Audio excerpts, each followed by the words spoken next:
It's just the rest of the lobby seems to be capitalizing on that. You've got teams like Sarvum, teams like Howl, to an extent even as well. Ding, another team that has been sort of edge barbarians recently all the way through the playoffs, just killing everyone on the edge. They've been finding central positions, and it comes down to the gatekeeping that just doesn't allow teams like Foot, like Question Mark, like BBL to get access to the zone, and M-Force as well has been another one. Yeah. You've already brought up, they had a pretty successful day one by comparison to what they've done recently in the playoffs, and a lot of that comes down to quite the same thing too. I swear that Ding, they kind of relived the whole round of 16, no placement points, and then they're like, that's not happening. We're going to have to go much harder for the Central. Also, what we've seen in a lot of tournaments in general recently is that in the very beginning of the tournament, the first few days, is that it's going to be very edge heavy. And if you can take advantage of that and say, okay, we're going to play super center heavy in that first couple of days or the first day, and then see how it is, then you can kind of turn it around, because later in the stages, we see a lot of pushing towards the center. We see a lot of center crashes, we see a lot of contesting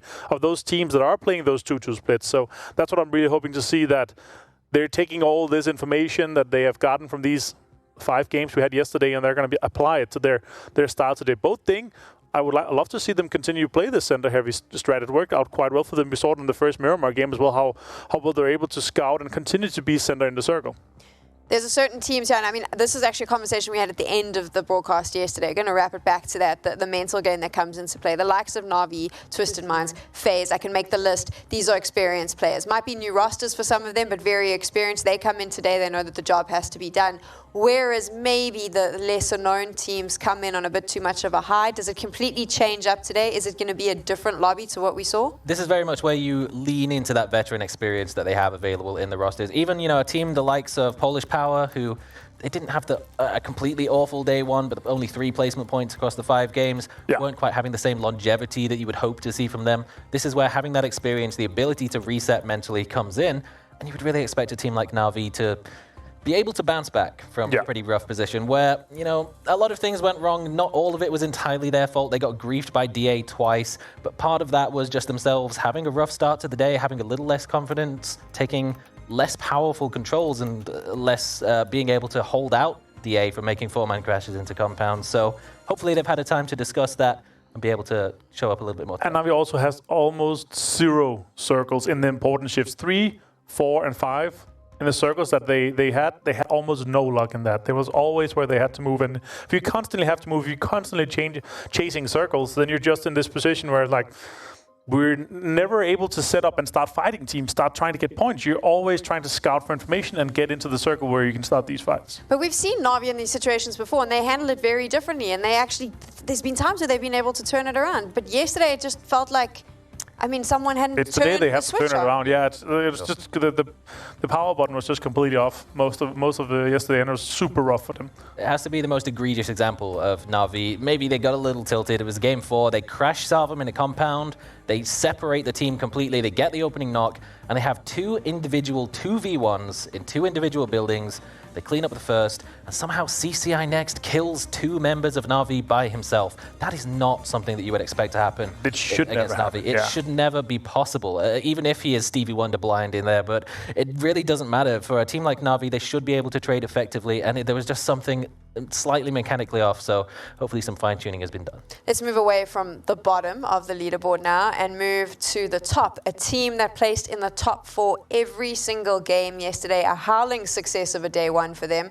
I did that for Avenger, but I hated every single moment of it. Howl, did they do it? What a performance they put on yesterday, and they have just cemented themselves into such a good spot for the rest of the competition.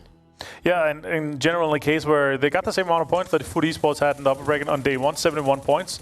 And obviously Ruin and the guys, they had some amazing rotations. They also had a lot of circles go their way in situations where they needed it to, but they got the most of it all the time. They scouted well, they rotated well, and they won so many fights. And they won so many 1v1s, and they had so many knocks where it's just like, how did we see that happen? Ruin, you yourself, of course, Saga. It's on he's a fantasy team enjoyer for you, and a fantasy team captain today. He swapped captain. Yeah, he's popping off, and we saw even on the BBL and the knockup where Toby was absolutely stoked to see him get such an easy 2-piece on BBL. It should not be happening, but he's just so quick. 19 years of age, super young talent. This is PUBG though, and the thing is, in PUBG, especially over a 3-day competition, luck changes. You don't always get the opportunity. Right. They had a really good day yesterday. Can they continue to do this the whole way through the tournament? It's something that, once again, we expect teams to be able to be a little more bold, as some teams are starting off a little more cautious, a little more passive at the very beginning. Howl very much took advantage of that. I mean, we look at the game that was eventually won by Exalt holding down a compound.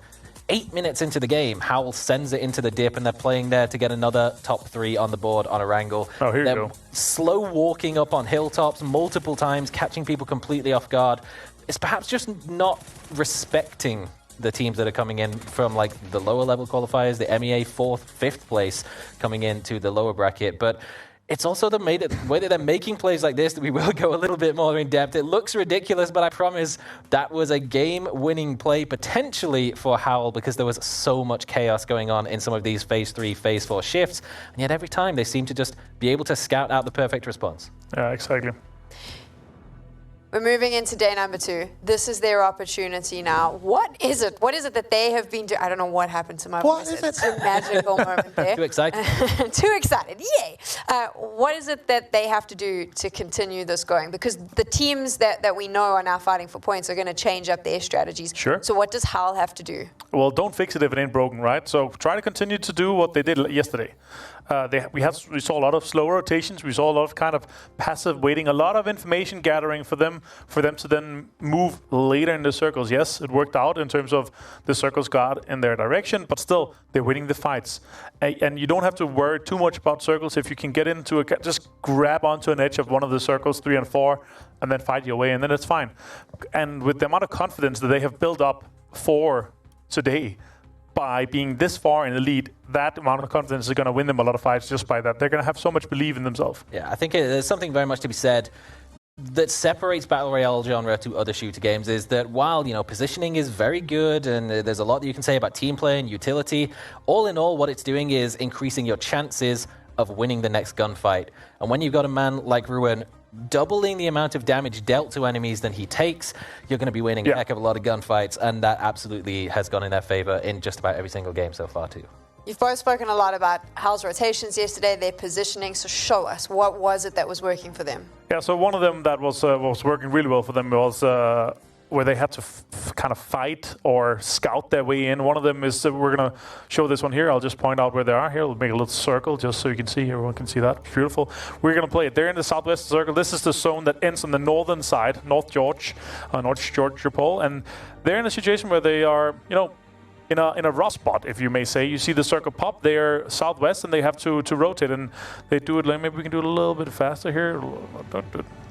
No, that doesn't work. We'll just let it play and we'll talk about it. They're rotating in from the southwest side, and they're moving into this spot here just on the west side of Everest, because they see Twisted Minds move, and they take kind of a backfill spot where they're still inside the circle. They have the information that they're kind of safe there, and then they can gather, because they're on an elevated ground, they can gather a lot of information by scouting around. No matter where the next circle goes, they can kind of drive there, and they'll have the information to do so. And they've set themselves up quite nicely for that.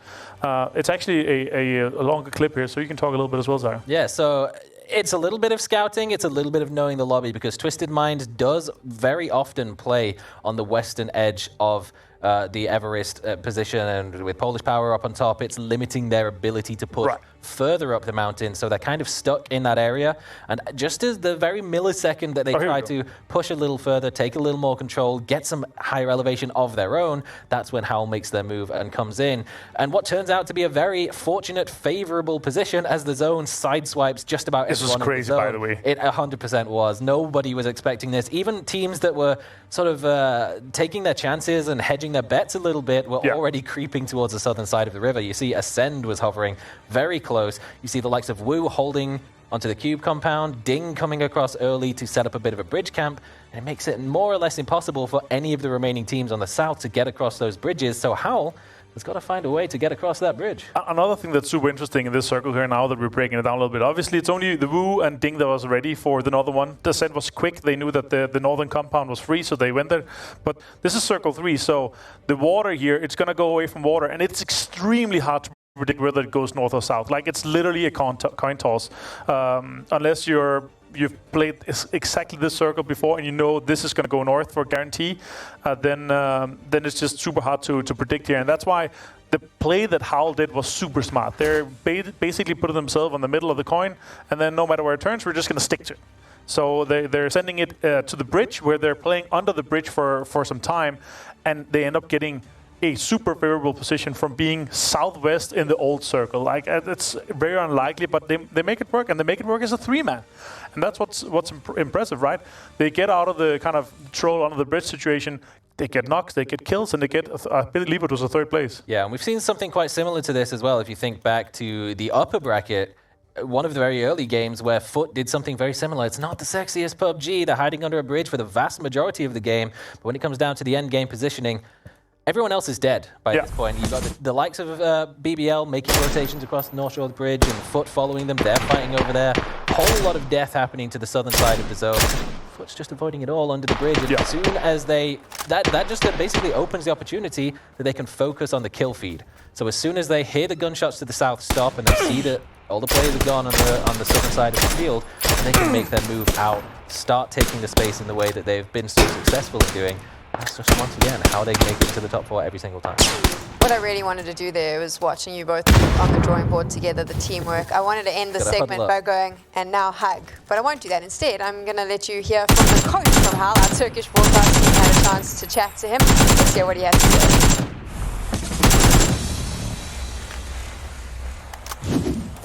Schofield oyundan 1,5 ay uzak kaldığı için tamamıyla bizim başta ne yaptıysak iletişim açısından, oyun açısından tamamıyla çalıştığımız her şeyin yeniden çalışmak zorunda kaldık. İletişimimiz kötüleşiyor. Sonuçta 1,5 ay o oyuncuyla oynamıyorsunuz.